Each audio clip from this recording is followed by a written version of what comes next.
Welcome to the bond study. Very good morning to all of you. आज जिस तरीके से मैंने आप लोगों को बता दिया था कि पिछले लेक्चर में मैंने आपको बताया था कि ये पूरा का पूरा ह्यूमन डाइजेशन जो है वो हम पार्ट्स में पढ़ेंगे। ठीक है, मेजरली पार्ट्स में हमने इसको डिवाइड किया है। तो सबसे पहले मैंने माउथ और बक्कल कैविटी आपके लिए बताई थी और मैंने समझा दिया था कि बक्कल कैविटी दो तरह की होती है, एक टंग और दूसरा आपका ये टीथ। ठीक है साहब, टंग मैंने वहीं डिस्कस कर ली थी, टीथ के लिए मैंने एक अलग स्पेशल वीडियो बनाई है साहब, एक स्पेशल लेक्चर आप लोगों के लिए बनाया है। और इस लेक्चर को देने के बाद सिर्फ इतना बता रहा हूं कि ये मोर देन सफिशिएंट है आपके बोर्ड एग्जामिनेशन के लिए, ये मोर देन सफिशिएंट है आपके एंट्रेंस एग्जामिनेशन के लिए और हर एक चीज के लिए। मेरे साथ जरा देखिए कि साहब मैं ये दांत आपको दिखा रहा हूं, this is called a teeth.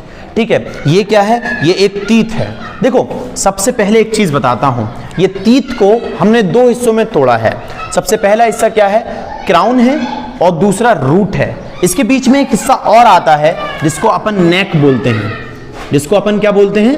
नेक बोलते हैं, NACK, नेक बोलते हैं। ठीक है, अब ये जो नेक आया है, थोड़ा फैज साहब इधर जूम कीजिए। ठीक है, तो ये जो नेक आया है, अब ये यहाँ पे जो नेक आया है, तो अब ये तीन हिस्से इसके यहाँ पे हो चुके हैं। सबसे पहला क्राउन हो चुका है, दूसरा नेक हो चुका है, तीसरा रूट हो चुका है। क्राउन में तीन हिस्से हैं इसके। ठीक है, अगर मेजरली आप बाहर से देख रहे हैं, बाहर से अगर आपने दांत को देखा तो सबसे ऊपर वाला जो व्हाइट वाला पोर्शन आपको दिखाई दे रहा है, this is called a enamel. ध्यान रखिएगा, this is called a enamel. जो व्हाइट व्हाइट दांत आपको दिखाई देते हैं ना, जिसको आप ब्रश करते हैं अपना, उसी को अपन क्या बोलते हैं? इनेमल। उसके थोड़ा सा जब आप अंदर जाएंगे तो उसके अंदर एक सॉफ्ट, हल्का सा सॉफ्ट, ज्यादा नहीं, हल्का सा सॉफ्ट एक इसके स्ट्रक्चर मिलता है जिसको अपन बोलते हैं डेंटाइन। समझ में आ रही है बात? क्या बोलते हैं उसको? अपन डेंटाइन बोलते हैं। उसके बाद ये जम्स हैं आपके, जम्स यानी मसूड़े हैं। इन मसूड़ों के अंदर ही, इन मसूड़ों के अंदर ही, इन जम्स के अंदर ही ये दांत एम्बेडेड होते हैं। ठीक है, अब ये मसूड़े क्या हैं? ये एक ब्लड वेसल्स का, नर्व्स का एक पूरा का पूरा समूह है। जिस तरीके से सेपरेटली भी ब्लड वेसल्स को नरिशमेंट प्रोवाइड कराता है ये दांत। यहां तक बात बिल्कुल क्लियरिफाई हो रही होगी मेरे अकॉर्डिंगली, तो बात समझ में आया जाए तो देखिए, ये सिर्फ याद करना है स्ट्रक्चर आपको कि इनेमल हो गया, डेंटाइन हो गया, पल्प हो गया, जर्म्स हो गया, ब्लड वेसल्स हो गया, नर्व्स हो गए, क्राउन हो गया, नेक हो गया, रूट हो गया, और ये जो आपकी ये वाला जो हिस्सा जिसको आपको बोन दिखाई दे रही है, this is called the bones हो गई। ठीक है, तो सबसे पहली चीज मैं अगर आपको बताऊं तो देखिए, ये जो इनेमल है, इस इनेमल का सबसे हार्डेस्ट मटेरियल कौन सा है? ठीक है, सॉरी, ये जो इनेमल है ना, वो हमारी बॉडी का सबसे ज्यादा हार्डेस्ट मटेरियल है। Enamel is the hardest material of our body. हमारी बॉडी का सबसे ज्यादा हार्डेस्ट मटेरियल कौन सा है? इनेमल है। ठीक है, इससे ज्यादा हार्डेस्ट मटेरियल हमारी पूरी ह्यूमन बॉडी के अंदर कोई नहीं है। देन आफ्टर ये देखो, ये जो टीथ हैं ये चार तरह के पाए जाते हैं, और जब ये चार तरह के पाए जाते हैं तो इसको अपन बोलते हैं हेट्रोडोन, डिफरेंट टाइप्स।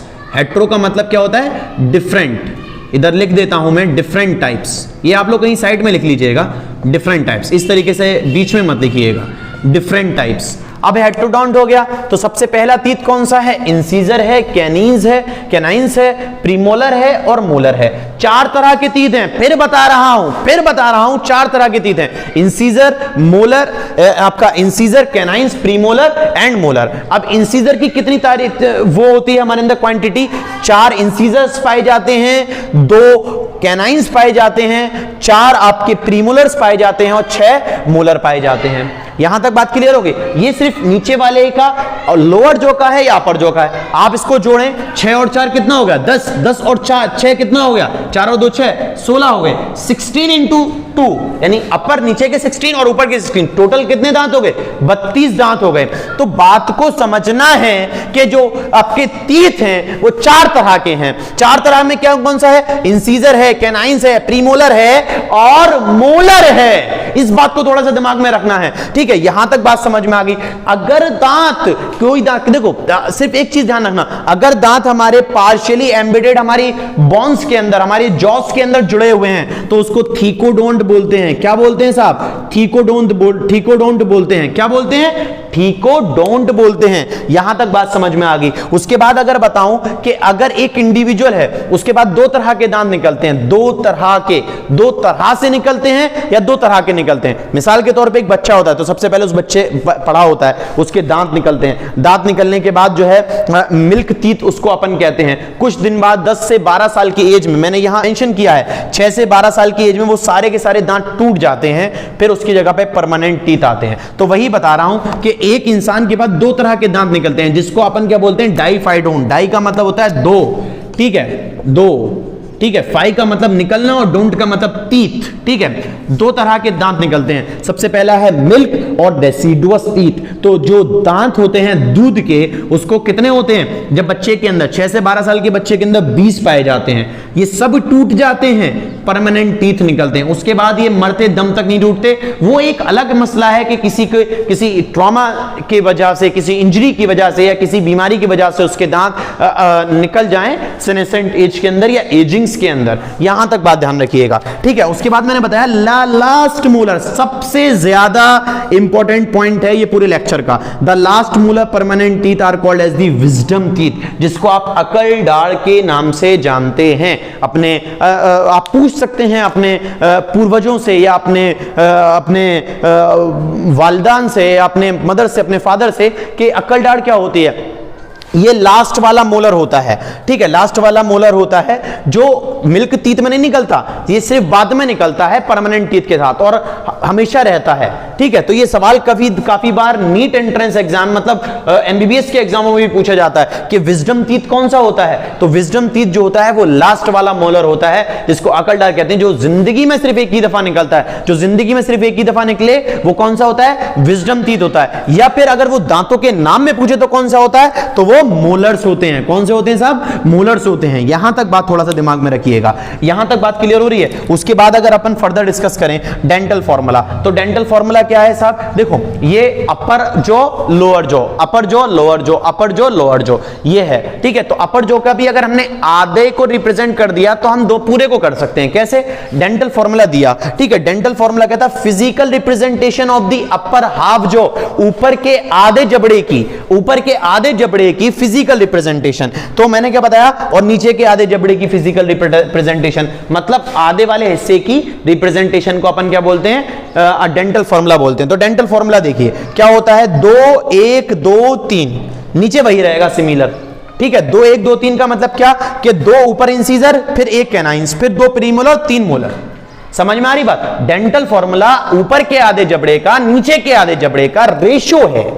समझ में आ रही बात की नहीं। तो मैंने क्या बताया कि 2 ऊपर incisor, I indicate the incisor, C indicate the canines and PM indicate the premolar and M indicate the molar. तो बता रहा है कि I C P M M मतलब 2 ऊपर इंसीजर, 1 कैनाइंस, 2 प्रीमोलर, 3 मोलर, और इतने ही नीचे होंगे। तो देखना 1 2 और 1 कितने हो गए, 3 और 2 कितने हो गए, 2 और 1 3, 3 और 3 6, 6 और 2 8, 8 ऊपर 8 नीचे, कितने हो गया, आधे ऊपर 8 ऊपर 8 नीचे, 16 आधे जबड़े में हो गए। तो आधे जबड़े में भी कितने हो जाएंगे, 16 हो जाएंगे। इसी को अपन क्या बोलेंगे, डेंटल फॉर्मूला बोलेंगे, डेंटल फॉर्मूला कहेंगे कि ऊपर के आधे जबड़े का और नीचे के आधे जबड़े का जो सम होगा उसको अपन क्या बोलेंगे, डेंटल फॉर्मूला बोलेंगे। मेरे बच्चों समझ में आ रहा है कि नहीं आ रहा है, एकदम एनर्जी के साथ पढ़िए। उसके बाद कभी कभी क्या होता है कि कुछ बैक्टीरियाज के जरिए से, कुछ प्लग्स के जरिए से, मतलब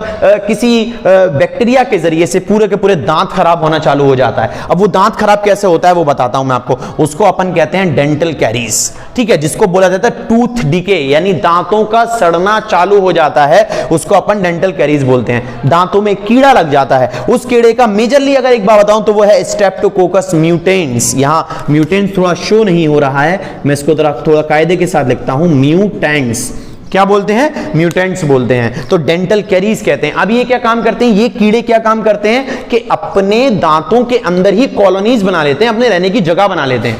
क्या बना लेते हैं, अपने रहने की जगह बना लेते हैं। उन्हीं जगह को ये लोग प्लग कहते हैं, PLAQUE, प्लग बोलते हैं, ठीक है। तो डेंटल प्लग भी इसको कहा जाता है एक वजह से। और जो डेंटल कैरीज की मतलब इसकी स्टडी जो होती है, किसकी स्टडी, दांतों में कीड़ा लगने की, टूथ डिके की, या डेंटल कैरीज की जो स्टडी है उसको कैरियोलॉजी बोला जाता है। क्या बोला जाता है? कैरियो। कैरियो यानी कैरीज, यानी जो कैरीज की स्टडी है उसको अपन कैरियोलॉजी बोलते हैं। ये पूरा का पूरा दांत है, इसका स्ट्रक्चर बनाना है, याद करना है 10th के लेवल पर, ये इससे बेहतर कुछ नहीं हो सकता। इस बात को समझ लीजिए साहब के साथ इनेमल हो गया, डेंटाइन हो गया, पल्प हो गया, जर्म्स हो गए, उसके बाद नीचे से ये ब्लड वेसल नर्व्स निकल रही हैं। अब ये नर्व्स क्या काम कर रही हैं? ब्लड वेसल इसको सारे के सारे एसेंशियल न्यूट्रिएंट्स प्रोवाइड कर रही हैं, जैसे कि कैल्शियम है और जो आप हमारे मिनरल्स हैं, जो उसको जैसे कि कैल्शियम बहुत ज्यादा जरूरी है हमारे दांत के लिए। कभी कभी आप एक एक्सपेरिमेंट कीजिएगा, वो एक्सपेरिमेंट क्या है कि अगर आपके छोटे भाई बहन का दांत टूट जाए, उसको निकाल के रख लीजिएगा